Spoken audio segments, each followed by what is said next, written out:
नमस्कार विद्यार्थी मित्रांनो, मी Ruchita Surve. Textbook super coaching मध्ये आपणा सगळ्यांचे खूप खूप स्वागत आहे. मित्रांनो, बृहन्मुंबई महानगरपालिकेची जाहिरात जी आहे ती आलेली आहे. ओके. आणि जर आपण बघितलं तर कामगार विभागासाठीची ही ॲड आपल्याला दिसून येते. तर बृहन्मुंबई महानगरपालिका कामगार विभागाच्या काही जागा ज्या आहेत त्या लवकरच भरण्यात येणार आहे आणि त्या संदर्भातली ही ॲड आहे.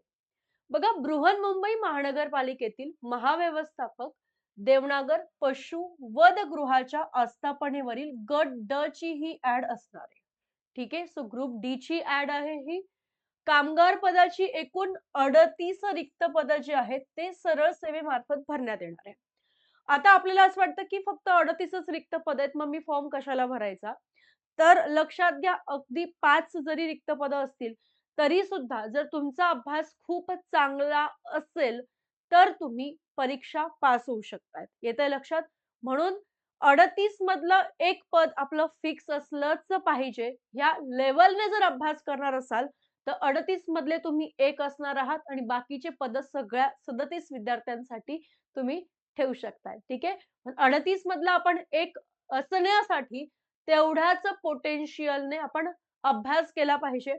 हजारोंचं जरी इथे कॉम्पिटिशन असेल 38 पदांसाठी, तरी सुद्धा प्रत्येक टॉपिक आपण व्यवस्थित केला, तर ह्या 38 मधील एक आपण असू शकतो. सगळ्यात आधी हे लक्षात घ्या. कारण बऱ्याच वेळेला आपल्याला असं वाटतं, की 38 मध्ये मी कशाला सिलेक्ट होईल? तर अभ्यास त्या दर्जाचा करणं गरजेचं आहे. ठीक आहे? येस.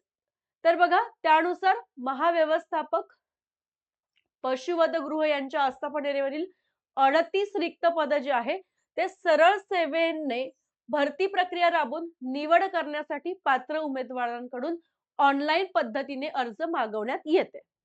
आता बृहन्मुंबई महानगरपालिकेच्या ओके portal.mcgm government.in पर्स्पेक्स career all recruitment chief labour officer या संकेतस्थळावर प्रसारित करण्यात आलेल्या जाहिरातीत नमूद केल्याप्रमाणे आवश्यक असलेली आपण आज बघणार आहोत पात्रता काय असणार आहे. ठीक आहे. येस.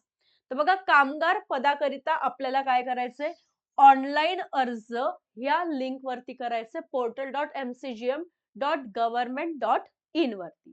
ओके. आणि हे अर्ज करण्यासाठी आपण जो डेली ईमेल आयडी वापरत आहोत किंवा जो आपण फोन नंबर तुम्ही यूज करताय तोच असणं आवश्यक आहे, पहिली गोष्ट. ओके. नाहीतर मेल येतो आपल्याला किंवा नंबर आपला वेगळा असतो, आपण वेगळा दिलेला असतो. तर अशा काही त्रुटी नंतर दिसून येतात. त्याच्यापेक्षा फॉर्म भरत असतानाच ज्या गोष्टी दिलेल्या आहे ऑथेंटिकली त्या व्यवस्थित जर आपण घेतल्या आणि व्यवस्थित एकदा सगळ्या गोष्टी रीड केल्या, की आपल्याला सोपं जातंय. ओके. Telegramवरती ही पी-डी-एफ तुम्हाला आम्ही परत टाकणारच आहे. भरती प्रक्रिया परीक्षेचे प्रवेशपत्र लक्षात घ्या. एक्झामचं हॉल तिकीट असेल किंवा इतर जी माहिती असेल, ती ऑनलाईन पद्धतीने देण्यात येणार आहे. त्याच्यामुळे संपूर्ण कालावधीमध्ये सदर ईमेल आयडी वैध राहणं आवश्यक आहे. तुमचा ईमेल आयडी चालू असणं गरजेचं असणार आहे, कारण सगळ्या इन्फॉर्मेशन तुम्हाला ईमेलवरती कळणार आहे. ठीक आहे? येस. आता थोडक्यात आपण इथे समजून घेऊया, की पदाचे नाव काय आहे आणि पगार किती असणार आहे. तर कामाचं नाव आहे बघा, कामगार. ओके. पदाचे नाव आहे कामगार. एकूण 18,000 ते 56,900 पर्यंत तुम्हाला पगार मिळणार आहे.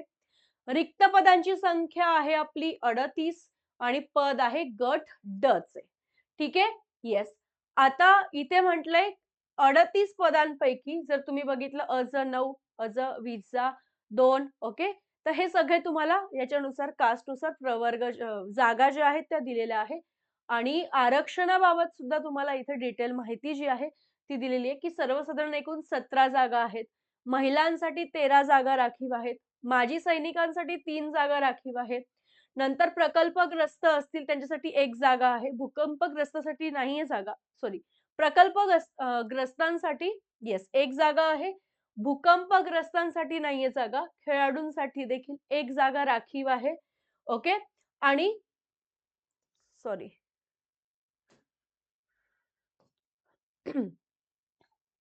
एकच मिनिट फक्त. हां. तर बृहन्मुंबई महानगरपालिकेमध्ये प्रशिक्षण घेतलेल्या व NT-TVT परीक्षा उत्तीर्ण झालेल्या उमेदवार जर असेल, तर त्यांच्यासाठी देखील एकूण 3 जागा ज्या आहेत त्या राखीव असणार आहेत. ठीक आहे. तर राखीव जागांबद्दल सांगितलंय तर मला असं वाटतं सर्वसाधारणमध्ये 17 जागा तर आहेतच, पण माजी सैनिकांसाठी सुद्धा ही एक सुवर्ण संधी आहे. महिलांच्या 13 जागा आहेत. सो गर्ल्स तुम्ही देखील याचा चांगल्या पद्धतीने फायदा जे आहे ते घेऊ शकताय. ओके? येस. आता पुढे आपण बघूया, की पदनाम. ओके. कामगार पदाकरिता दिव्यांग उमेदवारांसाठी एकूण 2 पदे आरक्षित आहे. ठीक आहे. किती पदं आहेत? तर एकूण 2 पदं जी आहेत ना, अपंगांसाठी आरक्षित आहे असं तुम्ही इथे लक्षात घेऊ शकताय. चलो.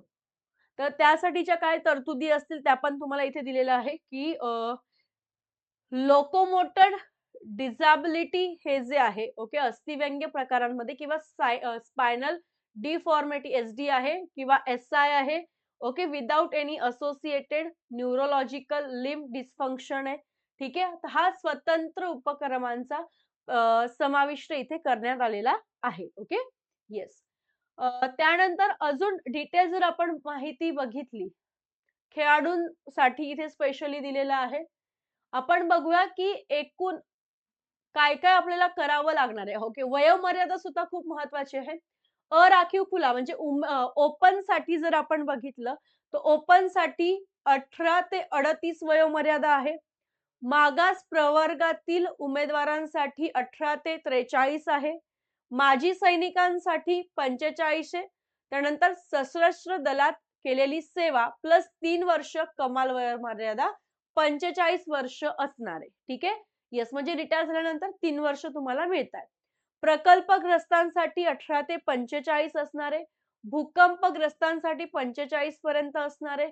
खेळाडूंसाठी 43 पर्यंत असणार आहे.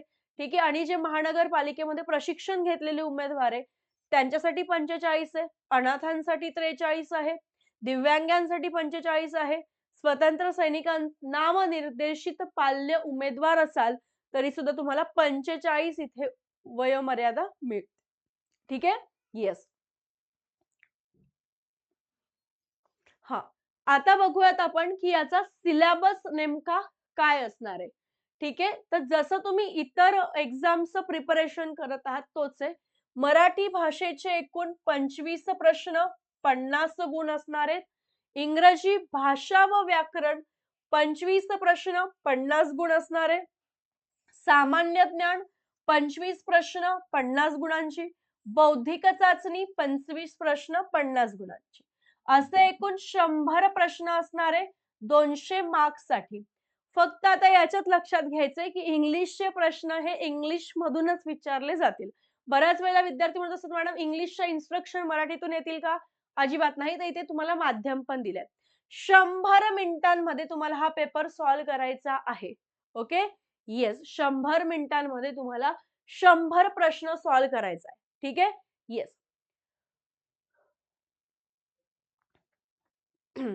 ओके. आता बघा परिपत्रक क्रमांक एम-पी-आर 1167 दिनांक 27/12/2022 अन्वये प्रस्ताविण्यात आले आहे. महाराष्ट्र शासन सामान्य प्रशासन विभाग शासन निर्णय क्रमांक ओके इथे दिलेला आहे. मधील तरतुदीनुसार गुणवत्ता यादीमध्ये अंतर्भाव करण्यासाठी उमेदवारांनी एकूण गुणांच्या किमान 45% गुण प्राप्त करणे आवश्यक राहील. ओके. आता कामगार या पदासाठी बहुपर्यायी वस्तुनिष्ठ प्रश्न असणार आहे. म्हणजे ही जी परीक्षा आहे याच्यामध्ये तुम्हाला एमसीक्यू असतील प्रश्न आणि परीक्षा जी आहे ती ऑनलाईन परीक्षेच्या प्रश्नपत्रिकेचा दर्जा विहित करण्यात आलेल्या शैक्षणिक अर्हतेच्या समान राहील. ठीक आहे. तर परीक्षा कशी असणार आहे तुमची ऑनलाईनच असणार आहे. ओके. येस. नंतर सामान्य ज्ञान या विषयाच्या प्रश्नपत्रिकेमध्ये बृहन्मुंबई महानगरपालिकेशी संबंधित तसेच स्थानिक बाबी, वैशिष्ट्ये, चालू घडामोडीशी निगडीत प्रश्न अंतर्भूत असतील. इतकं डिटेल इन्फॉर्मेशन तुम्हाला इथे दिलेली आहे. बौद्धिक चाचणी परीक्षेचे स्वरूप पूर्व माध्यमिक शिष्यवृत्ती परीक्षेनुसार असणार आहे. पूर्व माध्यमिकनुसार असणार आहे. मौखिक चाचणी घेण्यात येणार नाहीये. म्हणजे कुठल्याही प्रकारचा इंटरव्ह्यू तुम्हाला इथे द्यायचा नाहीये. ज्याचा सगळ्यात तुम्हाला खूप जास्त फोबिया असतो. नंतर बघितलं की इंग्रजी भाषा व व्याकरण या विषयाची ऑनलाईन परीक्षा इंग्रजी भाषेतनच घेण्यात येईल.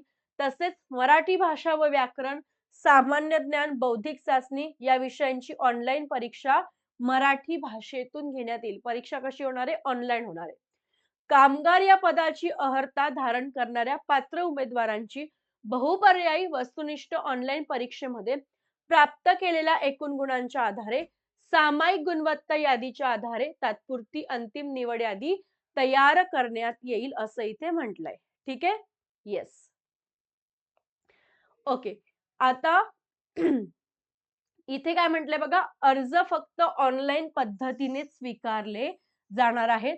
ऑनलाईन अर्ज करण्यासाठीची ही लिंक पण तुम्हाला दिलेली आहे आणि त्याच पद्धतीने आपण बघितलं तर ऑनलाईन पद्धतीने अर्ज सादर करण्यासाठी, ऑनलाईन पद्धतीने परीक्षा शुल्क भरण्यासाठी लिंक सुरू होण्याचा दिनांक आहे 28/1/2026 म्हणजे 28 तारखेपासून तुम्ही फॉर्म फिल अप करू शकताय आणि शेवटची तारीख असणार आहे आपली 18/2/2026. ओके. सो गाईज इतकं 18 तारखेपर्यंत वाट बघू नका 18 फेब्रुवारीपर्यंत. 28 ला लिंक ओपन होते. ओके.